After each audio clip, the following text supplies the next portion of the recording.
So if you're like me and you've got a whole box of old videotapes, maybe in different formats, you don't know what's on it, you want to convert them to digital, but you're kind of overwhelmed and you don't know what method to use, stop. Because like the title of this video said, this is really the easiest way to convert your old tapes to video. It's the Clearclick 3.0. It's the easiest way without losing quality. And we're going to get into that because a lot of YouTube videos don't talk about what's the quality look like. And I'm going to get into that, especially how it compares to the original, because these are your precious memories. I didn't say it's going to be the cheapest way to do it, but let's not cheap out when it comes to family memories, which maybe you're going to pass on from generation to generation. So we'll go over how to use this, how to set it up, what the features are, how it compares to the older 2.0 version, which I reviewed, what the alternatives are, what else can you use if you decide you don't want this, and finally, my recommendations. Is it worth it? By the way, I bought the Clearclick Video to Digital 3.0 with my own money, just like I did the 2.0. I want to see how it compares to the 2.0. I have a lot of my own footage too, and I wanted to provide you with some help because I know people want to do this. They want to convert their old movies and don't know where to begin. So let's start by what is this? Well, it's a standalone device. You do not need a computer. All you really need is a camcorder or a VCR, depending on the format of tapes. There are 8mm tapes, there are VHS tapes. It'll work with all of that, digital 8, high 8. Even if you had a DVD camcorder, as long as the camcorder has video outputs, it'll work with that too. All you need to do is to connect your camcorder or VCR into the video inputs on the back of this unit, and you're ready to go. And in case you're wondering, yeah, it'll work with these two. We'll talk more about that a little later. Now, just so you understand, this is a standard definition device, nothing HD. Now, it has an HDMI output, which confuses some people because they think, oh, maybe I can plug in an HD source through HDMI. This is only an output to view the pictures on your TV. You can't input anything HD. Now, if you're recording to the unit, it will in real time output in HDMI what you're transferring. The screen on the device goes blank, and it's not a clean HDMI output, meaning you're going to see the information on the screen as well. And the aspect ratio is wrong. And it doesn't do any upscaling to 1080p, HD, 4K, nothing like that. It keeps it in the original format. We'll talk more about upscaling and watching it like on an HD or 4K TV a little later in the video, how that works. You need to get this item from Clearclick if you're going to be using HD sources. Let me tell you, one of the major things I like about this is that it keeps the motion, the 60 frames per second motion that you get from the original footage. I don't want to get too technical, but old video was interlaced with 2 fields for every frame. So when you watched it back, it looked very smooth on your old TV. This device preserves that fluid motion. Okay, so this was the old Clearclick 2.0, and this is the 3.0. We're going to talk about just briefly what's different about it. They are pretty much the same size. I mean, the 3.0 is just a little bigger, but they smartly made the screen way bigger. And this screen was pitifully small on the 2.0 and just put the controls on the side here. So that was a really good move. But there's a couple of other major changes.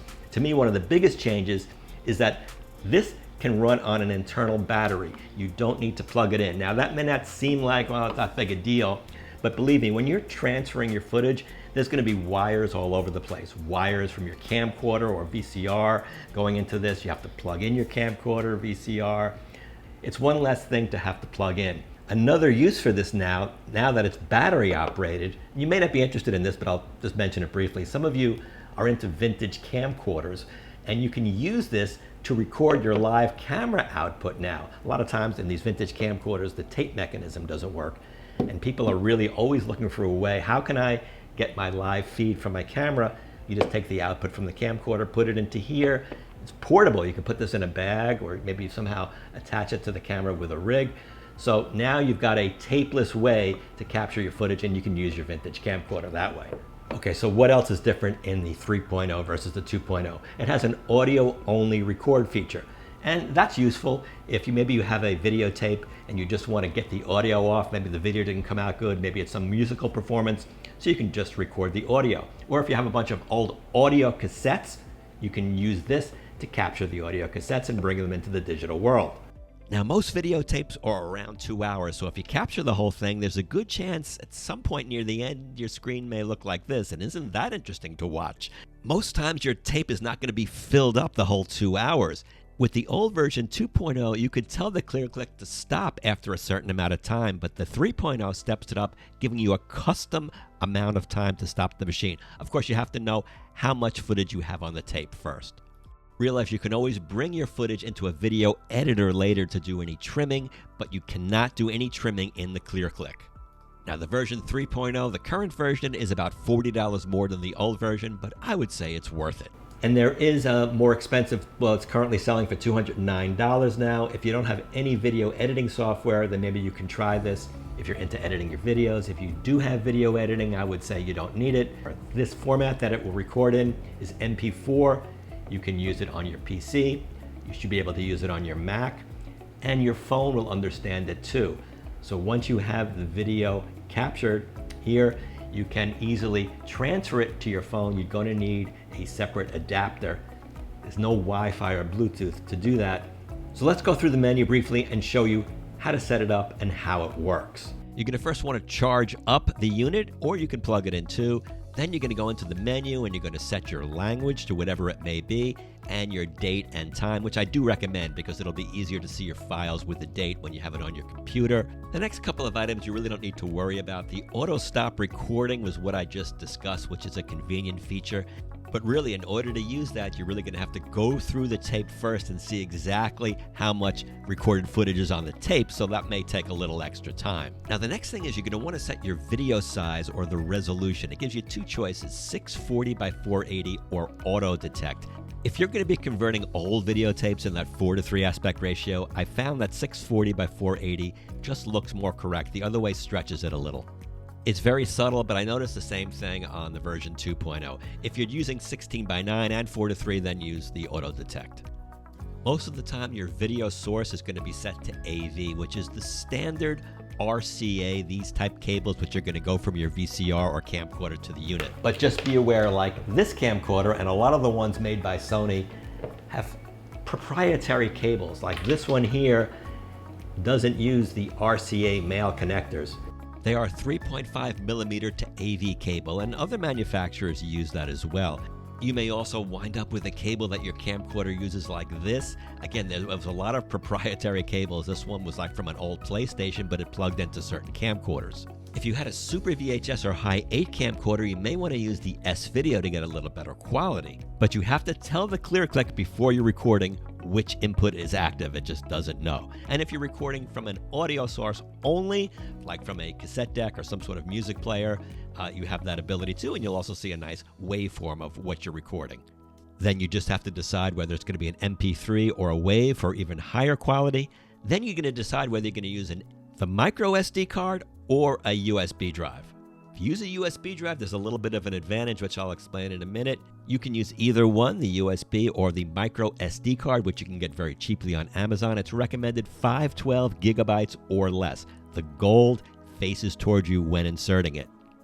And in terms of file size, 20 minutes is about 630 megs, so it's about 30 megs a minute. So if you're going to capture a 2-hour tape, realize you'll need about 3.8 gigs. So just so you understand that, whether you're using a USB stick or a micro SD card, that's how much space it's going to take up. And try to use a name brand like SanDisk, because it could affect how it captures the footage and the audio and video may not be in sync. And that's it for the menu, basically. To get going at this point, just connect the red, white, and yellow cables respectively into the unit. Turn on your camcorder or VCR, and when you find the starting point, you just hit the red button, and you will see in the upper left the clock move showing that it is recording the footage. And when you hit the red button again, it'll stop recording. When you're all ready to start re-recording, press the red button again, but realize you're going to have two separate files now on your card or thumb drive. The other option is when you want to stop recording temporarily, hit the OK button. That will pause it. You see that little 2 lines there? That shows it's paused. The time is flashing. Then you cue up your tape, find the scene where you want to start re-recording. Maybe you don't want to show the baby banging on the table. You want to show how good he is. Hit the OK button, it'll re-record, but it'll be in one conjoined file, which is kind of nicer when you're watching it back. So this is your different modes. playback mode, your record mode, and that's your snapshot mode. When you hit the record button in snapshot mode, it takes a snapshot. Just realize it's probably going to be in very low quality because it'll be in the same resolution as the video. Now, while you're doing the transfer, and if you're watching it on the Clearclick screen, you may at times see a little bit of a jump or a little bit of a glitch, but don't worry about that because that's just on the screen. It's not really recording it that way. When you watch it on a monitor, it comes out fine.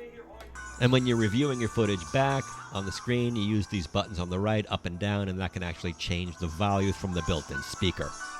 But when you're ready to actually watch your recorded footage on your computer, you take your thumb drive or SD card out, insert it into your computer, and you'll see the directory pop up. You'll see photo, those where your screenshots are in. The video folder will house all the recorded clips that you made, and they'll be organized and titled by the date and time of the recording. Of course, you can rename that later on. You can also watch your footage back directly playing it from the Clearclick through the HDMI out, but you'll have to suffer with an incorrect aspect ratio. Also, when you do it this way, the screen on the Clearclick goes black. Both screens are not active at the same time. You use the arrows on the upper left to cycle through your recorded clips on the Clearclick. Try saying that fast 10 times. But my favorite way of watching the footage back, a lot of these flat screen sets have media players built in where you can take the USB drive and put it right into your set. Remember I said there's a little advantage of the USB drive. Now, it's not truly upscaling it to true 4K or 1080p resolution, but it is filling the screen and is upscaling your footage in that sense. And the Clearclick shows its quality here, and it looks really good doing it this way. I like it better than watching on a computer. So let's talk about picture quality. The real science that's going on in here is an analog to digital converter, taking the analog signal from the camcorder and it's converting it into a digital format. And the question is, how well does it do that? Whenever you do that, there is going to be something that happens to the image. And fortunately, with the Clearclick, I don't think it's too bad. Now, this is the original footage here of this one scene, which I chose to use as an example, and this is the Clearclick version. I'll explain at the end of the video how I got the, quote, original footage onto YouTube. Here's another scene here. This was recorded by the Clearclick. You can notice in the hair a little bit, it gets a little mottled, a little darker, and you're starting to see a little more detail in the original footage. Again, I'm nitpicking here, but I just want to show you what you can expect to lose. And here they are side by side. You notice the Clearclick changes the color a little bit of the grass, but otherwise, I still think it looks pretty close to the original. It's a very small drop off in quality. I've seen much bigger differences on these cheaper converters you can buy from Amazon that do analog to digital. Those are horrible. Now, you may notice more of a difference at night when there's like grain. You see the Clearclick gets a little softer in the face and you sort of lose the fine little speckles which were in the original footage. Might be kind of hard to pick up on YouTube. Next, I want to show you video and audio sync to make sure your footage is not going to look like a foreign film that's dubbed. Okay, we're going to test for audio sync. So we're going to start the recording, 1, 2, 3, 4, 5, 6, 7, 8, 9, 10. Now I wanted to let the Clearclick run for at least 10 minutes. And by the way, use a fast SD card. Don't cheap out because if you have a slow card or a cheap card, that could cause an issue here. All right, this is actually 13 minutes and change. So this is an audio sync test. I am moving my mouth, as I always do. So I know a lot of you are going to be questioning, can you copy these kind of discs? And I did try it just for curiosity's sake, and yes, surprisingly it did work. I was able to bypass whatever was on there. This is just for informational purposes. I don't recommend doing it. Again, everything is in standard definition. I didn't try it with any type of high definition discs. But in case you're interested in doing that, it looks like you can. Again, I do not recommend it. You're not supposed to do that. So please, do that at your own risk. A lot of the other solutions that you can buy online, you really don't know what you're getting. They're not really branded, they need a computer to work, and they're very glitchy. I did review this one a few years ago. It's called an Elgato. It did work well. When I tried it recently again, though, since my Windows system was updated, it wouldn't work. This Roxio VHS to DVD for a Mac doesn't work anymore because the Mac operating systems have evolved And so this doesn't work. That's the problem when something is tied into a computer. As they update the operating system of the computer, you can't use it anymore. So this is the computer. This has the computer built in. And while, like I showed you, there is a little bit of quality loss, I still think the quality is very acceptable, nearly as close to the original as possible, and its ease of use is just fantastic. To me, the biggest negatives are I would like a slider to have some input into the quality. If I wanted higher quality and take up more space, then at least I have that option, but I can't. I also don't like the aspect ratio. I wish the aspect ratio was correct on the screen. And using the controls can be a little cumbersome by pressing these arrows. A touchscreen would have been nicer too. I just want to mention I did have one issue charging the unit. As soon as I got it, it was only the first time. It seems like the charging wouldn't get past like 5%. It would go to 5, then back down to 2. I thought it was a problem, but I just left it for like over an hour and it worked. So just in case you have that, don't freak out. So how did I get the quote original footage onto YouTube? Well, I used something called firewire, which is an antiquated cable and protocol. You need a firewire board in your computer. You need a special camera that has a firewire output. You need the cable. You need an old operating system. But this method is the only one I know of which actually keeps the entire original signal digital throughout the entire process. It's called IEE 1394 Firewire. If you want, I can do a video on this if there's enough of an interest. It really produces almost identical results to the original footage. However, it's really cumbersome and most of you are not going to use this method. I recommend the Clearclick 3.0. It's a good value, especially if you have a lot of tapes. If you send them out to do it professionally, it's going to cost you a lot more money than this. Thanks so much for watching. I appreciate your support. See you in the next video.